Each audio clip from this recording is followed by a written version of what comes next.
कामगार एकजुटीचा विजय असो, कामगार युनियनचा विजय असो।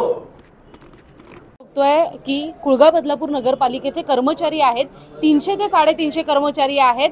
आज त्यांना पगार मिळालेला नाहीये। गेल्या 3 महिन्यांपासून सगळ्याच कर्मचाऱ्यांना पगार मिळालेला नाहीये। महिना उलटून गेलेला आहे मात्र पगार मिळालेला नाहीये। बऱ्याच कर्मचाऱ्यांचे EMI आहेत, इतर देणी आहेत आणि या सगळ्यात कुठेतरी हा कामगार वर्ग फसलेला आहे। पालिका प्रशासनाकडे पैसे नाहीयेत का? पालिका तिजोरीत खडखडाट झालेला आहे का? या कर्मचाऱ्यांचा पगार देण्यासाठी पालिकेकडे पैसे नाहीयेत का? असा प्रश्न या ठिकाणी उपस्थित होतोय।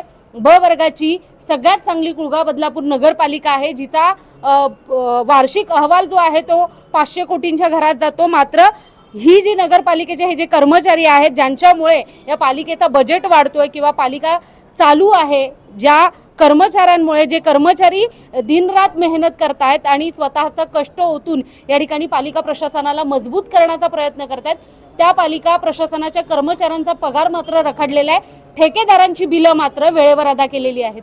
हे का आहे आणि या संदर्भात बऱ्याच लोकांनी सांगितलंय इथले लेखापालक देखील कुठल्याही पद्धतीने व्यवस्थित काम करत नाहीयेत, अशा प्रकारची तक्रार आहे या कर्मचाऱ्यांची। त्याचबरोबर मुख्याधिकाऱ्यांकडे सुद्धा या सगळ्याच कर्मचाऱ्यांनी भेट घेऊन त्या संदर्भात विचारणा केलेली आहे। मुख्याधिकाऱ्यांनी सुद्धा लवकरात लवकर त्यांचे पगार देण्यात येतील असं आश्वासन दिलेलं आहे। मात्र महिना उलटून गेला तरी पगार का नाहीये? शासनाचा निर्णय असताना 26 तारखेच्या आत शासकीय कर्मचाऱ्यांची जे पगार आहेत ते त्यांना वेळेवर दिले पाहिजेत, अशा प्रकारचा निर्णय असताना महिना उलटून गेला तरी बदलापूर पालिकेच्या या कर्मचाऱ्यांना अद्यापही पगार मिळालेला नाहीये। आणि आपल्या न्यायाच्या, आपल्या हक्कांसाठी या ठिकाणी आता हे सगळे कर्मचारी मुख्याधिकारी दालनाबाहेर या ठिकाणी ठाण मांडून बसलेले आहेत। आम्हाला पगार कधी मिळणार आहे याची मागणी ते करतात। पगार जर आता तुम्हाला वेळेवर नाही मिळाला, तुमची भूमिका काय असणार? आमच्या आंदोलनाची भूमिका असेल। महिन्याचा जो FD ठेवायची हा निर्णय इथे नाही, इथं मंत्रालयात आम्हाला करून घ्यावा लागला होता की त्यावेळी 2005ला आपल्या इथे जी आपत्ती आली होती त्याच्यामध्ये बरीचशी अनुदान येतच नव्हती। त्याच्यानंतर मग आम्ही 2006ला मंत्रालयामध्ये मीटिंग घेतली की अशी जर परिस्थिती कधी उद्भवली तर आपल्याला कर्मचाऱ्यांचा पगार देता आला पाहिजे। आणि म्हणून त्याच्यामध्ये मंत्र्यांच्या आणि सचिवांच्या समोर आम्ही सांगितले की 3 FD तुम्ही हे करून ठेवा, 3 पगाराची FD तुम्ही बाजूला करून ठेवा। आणि त्याप्रमाणे त्यांनी करता यायला पाहिजे होतं। आता गेल्या सुरुवातीला काही वर्षी त्यांनी बरोबर केलं ते, पण आता जो प्रॉब्लेम होतोय तो व्हायलाच नाही पाहिजे।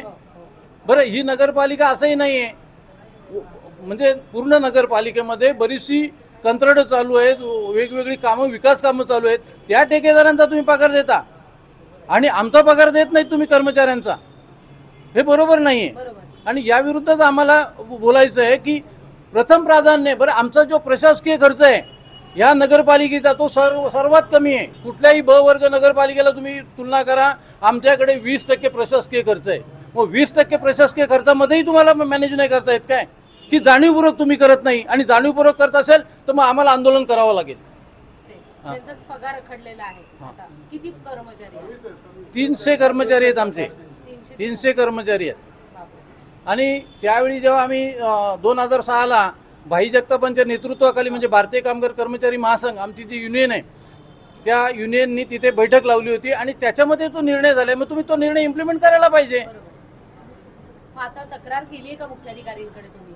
नाही, आम्ही त्यांना परवाही आम्ही सांगितलं होतं की कर्मचाऱ्यांचा पगार झाला पाहिजे। त्यावेळी त्यांनी काय म्हणालं की अनुदान येणार आहे, 2 दिवसात येणार आहे। तर आम्ही म्हटलं ठीक आहे बाबा, 2 दिवस आम्ही म्हणजे सहन करू शकतो, पण आज असं आहे की कधी पगार होणार आहे आज कोणालाच माहित नाही आहे। आणि असं नाही आहे की कर्मचाऱ्यांच्या जवळ खूप मोठा काय पगार आहे आणि ते त्याच्यामध्ये जरी 2 महिने पगार नाही मिळाला तरी त्यांचं घर चालू शकतील, अशी काही परिस्थिती कुठेच नसते। पालिकेकडे पैसा राहिलेला नाहीये का? आता ते CO किंवा ते जे चव्हाण इथे आहेत अकाउंटंट त्यांना माहीत असेल। तुम्ही काय कसं आहे की शासनानं आदेश काढला की आपले गणपतीच्या अगोदर पगार व्हायला पाहिजे होते, परंतु नगरपालिकेच्या निधीमध्ये जो बॅलन्स होता त्यामधून 2 पगार आपण ऑलरेडी केलेले आहे। पण आता नगरपालिकेकडे निधी उपलब्ध नसल्यामुळं आम्ही DMA ऑफिसला पण 4 दिवसापासून पाठपुरावा करतोय।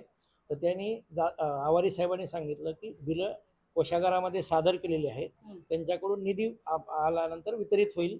वितरित आलं की आम्ही आमची बाकीची तयारी करून ठेवलेली आहे, सेम 1-2 तासात पगार होईल निधी आल्याच्या नंतर. साधारण किती दिवस लागतील याला? आवारी साहेबांनी सांगितलं आज किंवा उद्या येतील असं त्यांनी बरं. सांगितलं आणि ज्या दिवशी येईल तिथून 2 तासामध्ये त्यांच्या खात्यावर कर्मचारी बांधवाच्या वेतन जमा होईल.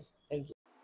या बातमी संदर्भात तुमच्या प्रतिक्रिया आम्हाला कमेंटच्या माध्यमातून नक्कीच कळवा आणि अशाच प्रकारच्या बातम्या पाहण्यासाठी लोकशाहीचा चौथा आधारस्तंभ लोकतंत्र या वाहिनीला लाईक, फॉलो आणि शेअर करायला विसरू नका. त्याचबरोबर YouTube या आपल्या वाहिनीला देखील सबस्क्राईब करायला विसरू नका. धन्यवाद.